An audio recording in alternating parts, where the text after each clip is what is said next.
राधे श्री राधे श्री राधे। ओम श्री सद्गुरुदेवाय नमः। श्री राधा कृष्णाभ्याम नमः।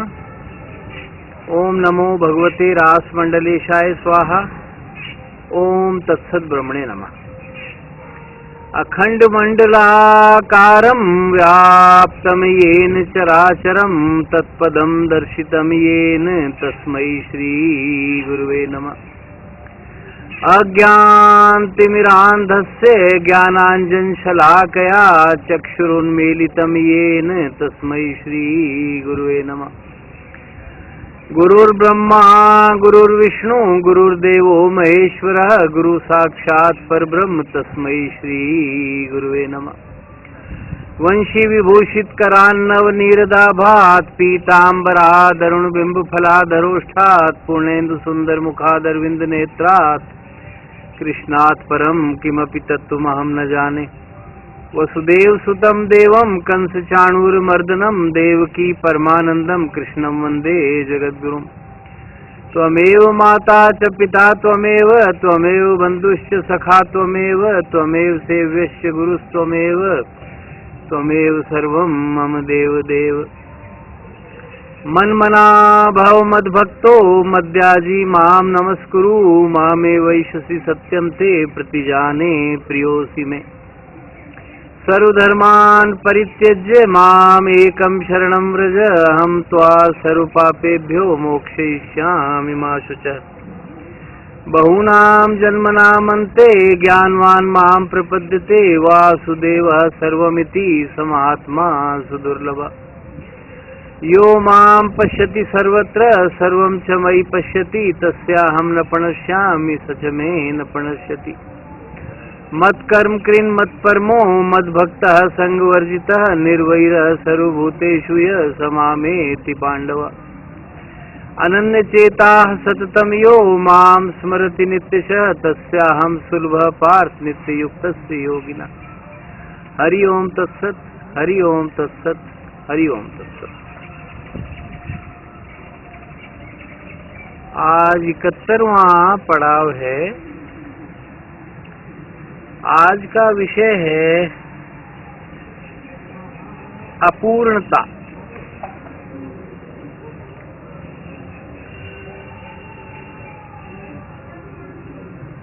अपूर्णता आप जानते हैं कि कोई न कोई कमी रह जाना, कार्य का पूर्ण नहीं होना।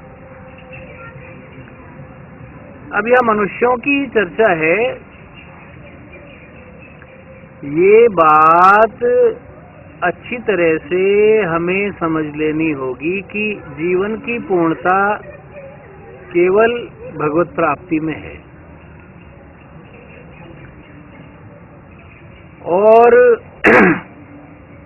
बाकी कोई भी कार्य कर लो तो अपूर्ण ही रहता है। सबके जीवन में आता है कि हम कितने मनोयोग से कोई भी कार्य करें, कोई ना कोई कमी रह जाती है। एक मकान का उदाहरण ले लीजिए। कितना भी पैसा लगा दीजिए, कितना भी श्रम लगा दीजिए, कितनी भी ऊर्जा लगाइए, कितना भी दिमाग लगा लीजिए, कोई ना कोई अपूर्णता उस भवन में, चाहे छोटा मकान हो चाहे बड़ा हो, मिल जाएगी। उस समय पता नहीं चलेगी तो बाद में पता चल जाएगी। अपूर्णता रहेगी। और ऐसा भी देखा जाता है कि बड़े मनोयोग से वर्षों तक मकान बनवाते रहे तो मकान कंप्लीट होने से पहले बनवाने वाला चला गया, रह नहीं पाया। किसी एक विषय को ले लो, वो पूर्ण नहीं होगा। कोई सांसारिक विषय भी ले लो, उसका अध्ययन ही पूर्ण नहीं होगा, क्योंकि लाखों पुस्तकें, हजारों लाखों पुस्तकें, वो एक जन्म में क्या कई जन्मों में भी नहीं पढ़ सकते आप। फिर आपके अपने विचार वो पूर्ण नहीं होंगे। कैसा भी वैज्ञानिक शोध हो, पूर्ण नहीं कहा जा सकता। उसके ऊपर की थियरीज आती रहती हैं। यहाँ अपूर्णता ही रहने वाली है। बालक का पता नहीं कि पेट में ही मर जाएगा या पैदा होकर कितने दिन जिएगा, युवा भी होगा कि नहीं। युवा भी हो गया तो पूर्ण आयु 100 वर्ष की मानी गई है, वो कितने पूरी कर पाते हैं। और वो आयु मनुष्य की तो चलो एक पैमाना है कि भाई 100 वर्ष। अगर कोई कार्य हाथ में लिया और अपूर्ण रह गया तो फिर उसके लिए आना पड़ेगा। ये ऋणानुबंध भी तो अपूर्णता है। किसी का कोई कर्जा नहीं चुका या किसी ने नहीं चुका पाए तो आना पड़ जाता है। संबंधों में कोई कमी बेशी रह गई तो आना पड़ जाता है। कोई भी कार्य कर लो, पूर्णता होती नहीं है। ये जगत अपूर्ण है। ये मध्यम लोक है। ये मिश्रित कर्म करने वाले यहाँ आते हैं, कभी अच्छा करते हैं कभी बुरा करते हैं तो फिर भेजा जाता है। और ये संसार एक पाठशाला है। भगवत प्राप्ति तक आपकी शिक्षा चलेगी। भगवत प्राप्ति सभी को नहीं होती है, तो अपना साधन भी अपूर्ण रह सकता है। अब प्रेत योनि क्या है? अपूर्णता है। अचानक मृत्यु हो गई, जो सोच रहे थे उसके अनुसार ही आपका मन घूमेगा। ध्यान रखिए, प्रेतात्मा क्या? सूक्ष्म शरीर। मन उसका एक भाग है। मन में वासना के कारण ही गति होती है। तीव्र वासना रह गई तो प्रेत योनि में ही उसको पूरा करने के लिए भटकेगा। अगर तीव्र वासना नहीं भी रही तो अगला जन्म हो जाएगा, वो उसके लिए आ जाएगा। बहुत से उदाहरण हैं। सांसारिक दृष्टि से भी जो अपना कार्य अपूर्ण छोड़ गए, वो प्रेत बन करके भटके और उसी कार्य को करने में लग गए जो वो होने वाला था। मान लो किसी का विवाह नहीं हो पाया, होने वाला था, अब वो तो इसी चिंतन में मर गया। ऐसे और भी हो सकते हैं।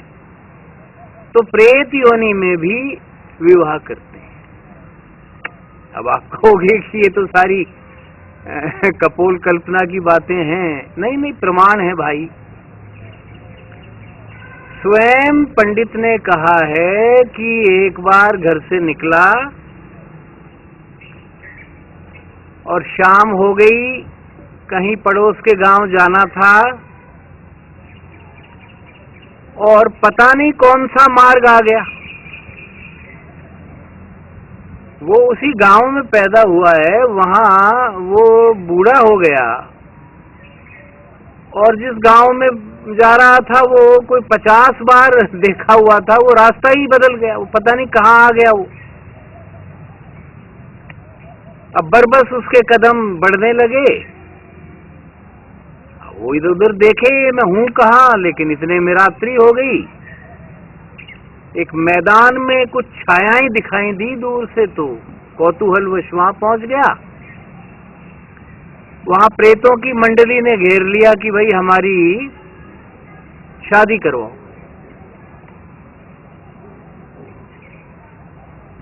हम मुंह मांगा इनाम देंगे। अब शुरू में तो बड़ा भय लगा कि ये क्या हो क्या रहा है। मैं तो किसी गांव के लिए निकला, पता नहीं, और हमेशा का देखा हुआ रास्ता था, भटक सकते ही नहीं थे। ये कौन सा तो रास्ता आया और कहाँ ले गया और कौन सा ये मैदान है, और फिर रात्रि तक कुछ पता नहीं है। अब वहां तो घेर लिया, नहीं तो वो मार डालें, ये भी भय था। तो किसी तरह साहस बटोर करके उनका विवाह करवाया उधर। ठीक है, इस प्रकार से नहीं कोई यज्ञ मंडप या जैसा होता है वैसा नहीं था, लेकिन वो भूत भूतनियां वगैरह घूम रहे थे, उनका विवाह करवा दिया। और बाद में उन्होंने बाकायदा स्वर्ण मुद्राएं दी,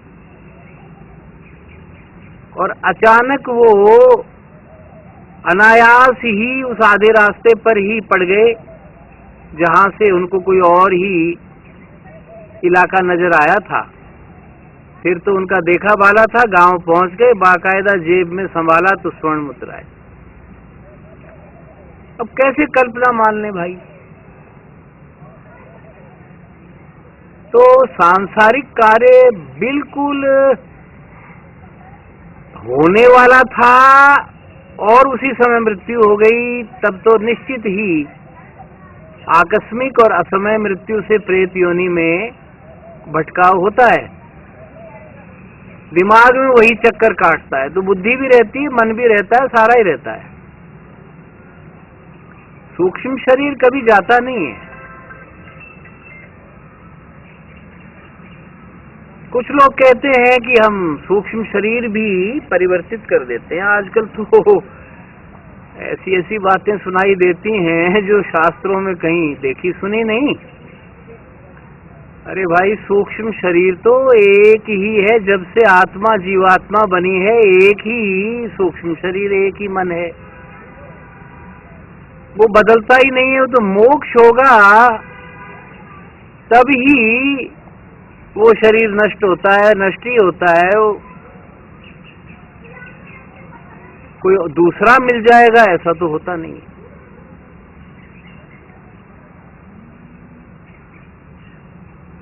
तो ऐसे किसी व्यक्ति को कहा जाए कि भाई तुम चलो सूक्ष्म को तो छोड़ो, स्थूल शरीर ही बदल दो।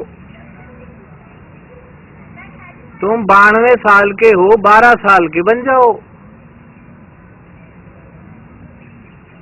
वही नहीं कर पाओगे। कोई सिद्धि हो भी जाए, कर भी लो, तो ध्यान रखिए सूक्ष्म शरीर कभी भी नहीं बदलता। आत्मा है, जब तक स्थूल में है तब तक हम स्थूल को ही अपना स्वरूप मानते हैं। वो हट जाता है, वहां से चला गया तो सारी अतृप्त वासनाएं उसमें स्टोर होती रहती हैं, वही प्रेतात्मा हो जाती है। अब उनके कई स्तर हैं, कई प्रकार के हो सकते हैं। जैसे रहे थे अपने जीवन काल में वैसे, दुर्जन रहे थे तो वैसे खतरनाक प्रेतात्माएं भी होती हैं, सज्जन रहे थे तो सज्जन भी होती हैं। अब साधन करते हुए मर गया, मान लो कोई साधन कर रहा था, वो पूरा नहीं हुआ, तो भी प्रेत तो बनेगा वो। तो वो कई बार प्रेत योनि में भी साधन करके पार उतर सकता है। ये भगवान ने बहुत अच्छी सुविधा कर रखी है। भक्ति कैसे भी, कभी भी, कहीं भी, किसी भी अवस्था में कर सकते हो। जीवित अवस्था में कर ले बहुत ही अच्छी बात है, नहीं तो प्रेत योनि में भी होती है, नहीं तो अगले जन्म में भी। गीता कह रही है कि जिस स्तर तक योगी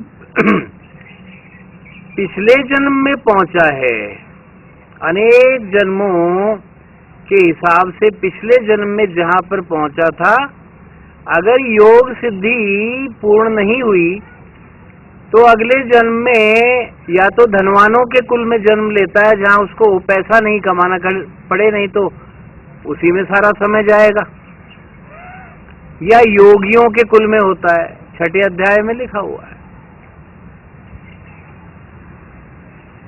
और फिर वहीं से शुरू करता है और तब सिद्धि को प्राप्त करता है। तो इसका भी एक ज्वलंत उदाहरण है, छपा हुआ है। एक कथावाचक थे जो छोटे गांव के रहने वाले थे। अब वो रोज निकलते थे और कथा करके आते थे, कभी किसी बड़े गांव में, कभी आसपास के शहर में, पैदल ही चलते थे। पुराना समय था और बड़े सज्जन थे, निष्कपट थे, भोले थे, विद्वान भी थे, बड़े सुंदर ढंग से कथावाचन करते थे। तो एक दिन जा रहे थे तो मार्ग में एक प्रेत मिल गया। अब ये प्रकट भी हो सकते हैं, रूप भी बना सकते हैं, हवा के रूप में महसूस भी होते हैं, बहुत सी बातें हैं। तो वो प्रकट हो गया तो पहले तो पंडित जी को डर लगा कुछ। उसने हाथ जोड़कर कहा कि घबराइए मत, मैं साधक हूं और मुझे अपनी कथा में ले चलिए। मुझे कथा श्रवण में बहुत रुचि रही है, तो मैं आपकी कथा सुनना चाहता हूं। पंडित जी ने कहा चलो कोई बात नहीं, मेरा क्या जा रहा है। वहां सैकड़ों हजारों अन्य लोग भी आते हैं, ये तो दिखाई भी नहीं देगा, तो कहीं बैठा ये भी सुन लेगा। तो उन्होंने स्वीकृति दे दी कि ठीक है। अब वो नित्य कथा श्रवण करने लगा। जहां भी जाएं, स्थान बदल गया, भाई एक जगह हो गई दूसरी जगह, तो वहां वो साथ साथ छाया की तरह लगा रहता था और बड़े मनोयोग से इस प्रकार की आध्यात्मिक चर्चा, सत्संग, कथाएं सुनता था। काफी समय बाद एक बार जब वो वापिस आ रहे थे तो वो प्रकट होकर के उसने चरण छुए और बोला कि पंडित जी, मैं मुक्त हो गया हूं, आपके कृपा प्रसाद से मेरा साधन पूर्ण हो गया, मैं मुक्त हो गया, अब मैं अपने लोक में जा रहा हूं, मैं आपका बहुत ही कृतज्ञ हूं। और चरण छूकर आशीर्वाद लेकर के वहां से चला। अब ये प्रिंट में छपी है और मैंने बार बार कहा है कि ऐसे प्रिंट में छपी है, गीता प्रेस, जहां कोई असत्य का स्थान नहीं है। बाकायदा अपने अनुभव ही लिखे जाते हैं। वहां झूठ बोलने से उनको क्या मिलेगा? वहां तो लेख छपने के कोई पैसे भी नहीं मिलते। वो तो जो वास्तव में संत ही हैं, गृहस्थ में हो चाहे जैसे भी, वही लेख छपवाते हैं। तो ये घटनाएं बताती हैं कि चाहे सांसारिक कर्म करो, अपूर्णता रह गई तो पूरी करनी पड़ेगी। और मैं फौजियों में बहुत उठा बैठा हूं। फौजियों ने मुझे स्वयं बताया है कि जब उनकी ड्यूटी कहीं चाइना बॉर्डर या पाकिस्तान बॉर्डर के कुछ 2-3 पोस्ट हैं, कुछ चौकियां हैं, वहां पर लगी, तो रात को जिसकी नाइट ड्यूटी होती है तो स्वाभाविक है कि नींद का लटका आ जाता है। तो नींद आते ही थप्पड़ पड़ता है, हल्के से थप्पड़ पड़ता है, जिससे आदमी सचेत हो जाए, निद्रा छोड़कर वह ड्यूटी करो। ये वो राष्ट्र के प्रहरी हैं जिनके लिए राष्ट्र भगवान था, लेकिन जिनके लिए ड्यूटी भी भगवान का प्रदत्त कर्तव्य था। और ड्यूटी के दौरान अचानक फायर हो गया दुश्मन का, जैसे भी उनकी मृत्यु हो गई, तो अब तक ड्यूटी कर रहे हैं, अब तक ड्यूटी करते हैं और सोने नहीं देते, भाई सजग रहो। या तो झकझोरते हैं, कंधा हिला देते हैं, या हल्का चपत लगा देते हैं। ये प्रत्यक्ष देखा है लोग। तो जो कार्य छोड़ोगे उसके लिए आना पड़ेगा। तो हमें क्या निष्कर्ष निकालना है? हमें निष्कर्ष निकालना है कि ऐसा कार्य छोड़ो ही मत। अब मीडिया ने, आपने टीवी में देखा होगा, लगभग रोज ही आता है, मंदिरों की पड़ताल होती है। मीडिया वाले पहुंचते हैं कि भाई इस मंदिर के बारे में ये सुना है कि रात्रि को यहाँ फूल चढ़ जाते हैं, चावल चढ़ जाते हैं, प्रसाद चढ़ जाता है और ताले बंद होते हैं, पुजारी तो घर चला जाता है, सुबह आता है तो ये मिलता है। खूब आया है, सबने देखा होगा लगभग। कोई सैकड़ों मंदिरों के बारे में आ गया और मीडिया की टीम गई, ताला लगा दिया गया। 5 हैं तो 5-5 ताले लगा दिए, चाबी स्वयं रख ली। पुजारी को कहा भाई आजाद चाबी मत ले जाओ, सुबह हमसे ले लेना। पुजारी को भेज दिया, चारों तरफ पहरा बिठा दिया कि कोई और तो नहीं है। अच्छी तरह देख लिया, मोटे मोटे बड़े बड़े ताले लगा दिए गए, खूब अच्छे दरवाजे बंद बंद कर दी। फोटो खींच ली कि भाई शयन आरती के समय या क्या दृश्य था। अब सुबह जब खोला गया तो वहां पर कहीं फूल पड़े हैं, कहीं अक्षत पड़े हैं, कहीं नैवेद्य यानी प्रसाद पड़ा है।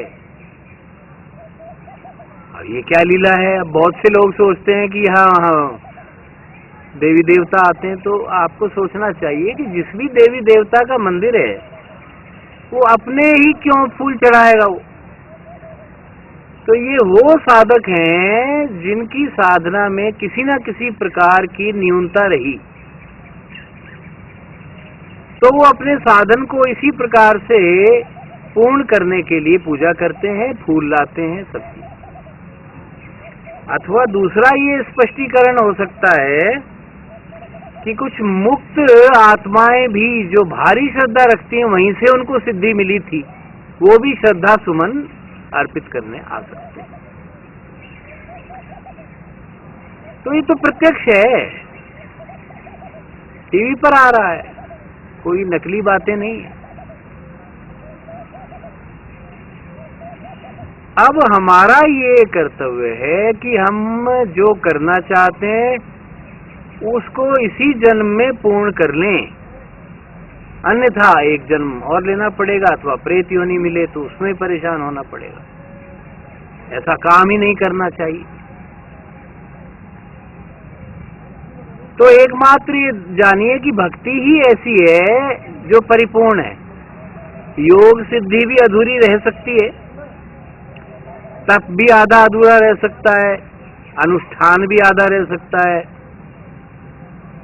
ज्ञान भी अधूरा रहता है, ज्ञान तो कोई सीमा ही नहीं है। अब केवल भक्ति, और वो भी निर्भरा भक्ति, शुद्धा भक्ति, मार्जारी भाव की भक्ति जो पहले डिस्कशन में आ चुकी है, प्रपत्ति यानी पूर्ण शरणागति, वो आज ही कर सकते हो।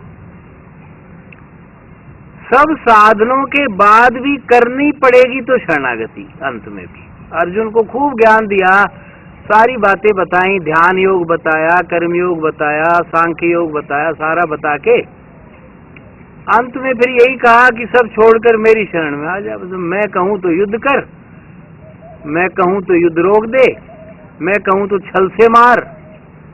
कर्ण इत्यादि को छल से द्रोणाचार्य को मारा, क्योंकि उनको तो सब लीला ही उन्हीं की थी। उनको पता था कि उस समय कहाँ गए थे जब द्रौपदी का अपमान हो रहा है, तो असत के साथ खड़े हैं, इनको छल से मारना कृष्ण नीति। यही होता तो आज ये भारत की दुर्दशा नहीं होती। कृष्ण नीति छोड़ दी, हूबहू शास्त्रों में लिखा हुआ अपनाया। अरे भाई ये कलयुग है, दूसरे धूर्त हैं, मक्कार हैं, वो कुछ और सोचकर आए हैं, नाटक कुछ और कर रहे हैं। तो कृष्ण नीति छोड़ने से भारत का पराभव हुआ। तो कहने का आशय ये है कि जब अंत में भी शरणागति करनी है तो ये भक्ति ही है जो ए से जेड की जरूरत नहीं है। आज ही शिखर पर पहुंच जाओगे। पहुंचना किसको है? मन को। भक्ति किसे करनी है? मन को। आज ही मन से पक्का निश्चय कर लो कि मैं केवल भगवान का हूं, भगवान ही मेरे हैं, रात दिन मेरे रक्षक हैं, मेरे साथ खड़े हैं, आज तक बचाते आए, बस मैं तो उनका हो गया, अभी हो गया, इसी क्षण हो गया। मेरे अच्छा बुरा जो भी है वो जाने, उनका काम जाने, मैं उनका हो गया। तो देखो कि जिसके आप हो रहे हो तो परम शक्ति है वो, उसके पास तो सारी योग सिद्धियां हैं, सारा ज्ञान है, वो तो ज्ञान स्वरूप ही है, तो आपको कुछ करने की जरूरत नहीं रही। तो स्वतंत्र चिंतन भी कभी शरणागति पर किया जाएगा, लेकिन एक संकेत किया जाता है कि अगर इसी क्षण कम से कम प्रेमनाद के जो व्यूअर्स हैं, सब्सक्राइबर्स हैं, जो जुड़े हुए हैं, इसी क्षण अगर पूरी तरह से भगवान के चरणों में मन से पड़ जाए, तन तो विचरेगा, मन को भगवान के चरणों में रख दो हमेशा के लिए, बस फिर निश्चिंत हो जाओ और जैसा आदेश आए वैसा पालन करते रहो। आदेश अंदर से आएगा, सबके बैठे हैं, क्या करना है चाहे संसार में चाहे जो भी, वो आ जाएगा। ये सब साधनों का परम साधन है, सारे अध्यात्म का निचोड़ है। तो फिर आना नहीं पड़ेगा, ना कोई प्रेत योनि मिलनी, ना आने का कोई मतलब है। जिसके लिए साधन कर रहे थे उसके ही चरणों में पड़ गए, मांगना कुछ है नहीं, मांगना वैसे भी मूर्खता ही है। जैसे कोई 1000 मील दूर से पैदल चलकर आए और किसी राजा से कहे कि मुझे तो 250 ग्राम बेर दे दो, तो राजा कहेगा कि ये पता नहीं कौन उल्लू पैदा हुआ है। अरे मांगना था तो कोई अच्छा कुछ धन मांगता, कोई खजाना मांग लेता, कुछ भी मांग लेता, इतने कष्ट उठा करके बेर लेने आया है तो वहां भी ले लेता। तो भगवान से मांगना तो ऐसा ही है, ये संसार में जो कुछ भी मांगोगे वो तो बेर की गुठली जितना भी नहीं है, उतने ही रह जाएगा। कुछ मांगो ही मत, चरणों में पड़े रहो, अपने आप मिलेगा। ये भाव रख करके शरणागति कर लोगे तो फिर अपूर्णता का प्रश्न नहीं है। फिर भगवान के चरणों में हो तो चरणों में रहोगे, चरणों में जाओगे, वही ले जाएगा। वो कैसे ले जाएगा तो उसके तो 1000 रास्ते हैं, कोई अनंत शक्तियां हैं उसके पास, सब काम वो कर देगा। तो ये निचोड़ हमें लेना चाहिए आज के विषय से, इसीलिए विषय लिया गया कि सब छोड़ करके बस कृष्ण। गुरुदेव की पंक्तियां हैं, सब छोड़ श्री कृष्ण से लग जाओ अब, चैन उसको नहीं जो उसका तलबगार नहीं।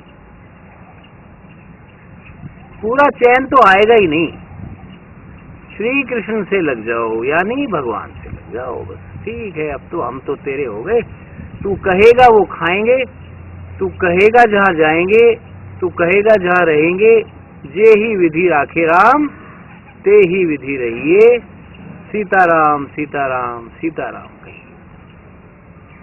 कुछ करना नहीं है, आना नहीं पड़ेगा, हमारी पाठशाला पूरी हो जाएगी शिक्षा, बस मनुष्य जीवन की सार्थकता हो जाएगी। यही हमारा उद्देश्य है प्रेमनाद का। तो फिर आप कहोगे इतनी सी बात है तो इतने अधिक विषय, अभी तो और आएंगे, 50 आएंगे, सैकड़ों भी आ सकते हैं, क्योंकि हमें तो ये मालूम नहीं है कि सुनने वाले किस स्तर पर है। कोई तो अभी शुरू कर रहा होगा तो जानते नहीं, कोई मध्यम अवस्था में होगा, कोई सिद्धावस्था में भी होगा, तो सिद्ध भी हो गया है। तो शरीर जब तक भगवान ने यहाँ रख रखा है तब तक सत्संग तो वो भी करेगा, उसके लिए भी चैनल है। नई शुरुआत हुई है उसके लिए भी चैनल है, जो जल्दी करना चाहता है उसके लिए भी चैनल है। इसलिए इतने विषय लेने पड़ते हैं। फिर मैंने बताया कि जब तक आपको, क्यों आपका मस्तिष्क अलग ढंग का है, आपको पूरा तार्किकता से अच्छी तरह से घोट करके निचोड़ नहीं मिलेगा तो आप क्या आश्वस्त नहीं, कन्विंस नहीं हो पाओगे। बिना आपका मन जब तक नहीं रुकेगा एक जगह, आपके वो बात गले नहीं उतरेगी। इसलिए इतनी चर्चा करने की आवश्यकता है सब तरह के लोगों के लिए। बस जो केवल भगवत प्राप्ति करना चाहते हैं उन्हीं के लिए है, बाकियों के लिए तो और बहुत से प्लेटफॉर्म हैं। और प्रेमनाद इसलिए है कि भगवान से जब तक परम प्रेम नहीं होगा शरणागति होगी ही नहीं। शिशु का माता से बहुत अधिक प्रेम होता है तो शरणागति होती है। तो भगवान से परम प्रेम और साथ में अन्यों से प्रेम, सब साथ साथ चलो भाई, सबकी यात्रा साथ है, सारे पहुंचेंगे अंत पंत। तो इन्हीं शब्दों के साथ में आज का विषय समाप्त किया जाता है। ओम सर्वे भवन्तु सुखिनः, सर्वे सन्तु निरामयाः, सर्वे भद्राणि पश्यन्तु, मा कश्चित् दुःख भाग् भवेत्। ओम शांति शांति शांति। श्री राधे श्री राधे श्री राधे।